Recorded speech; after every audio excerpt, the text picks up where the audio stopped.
Second person was arrested in a Lexington homicide case.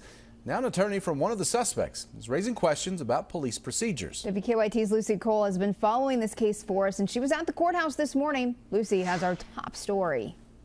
Police are getting one step closer to figuring out what happened in a homicide on Fairmont Court right here in Lexington. Police say 22-year-old Darian Salaford is responsible for killing Davion Elliott. We were supposed to hear testimony in the courtroom today, but his hearing was continued. A criminal complaint says on the night of Elliott's death, Salaford was wearing an ankle monitor as he was on probation for charges in another case. Data from that monitor proves he was within 16 meters of the victim, according to police. The complaint also lists others involved too. One of those people listed in the complaint is Brooklyn Trigg.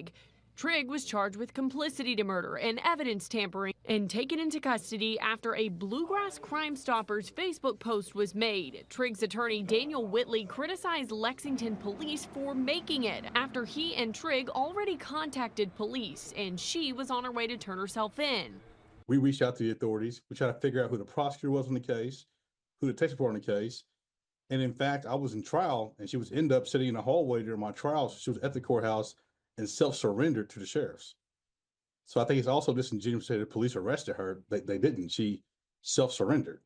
Whitley says posts like these can cause unnecessary anxiety. It makes it seem like this person's armed and dangerous. But in this case, in truth, the police department knew where she was. They had her contact information. They talked to the family. If she had a warrant, they could have called her when they talked to them and said, turn yourself in. You have a warrant. They didn't say that.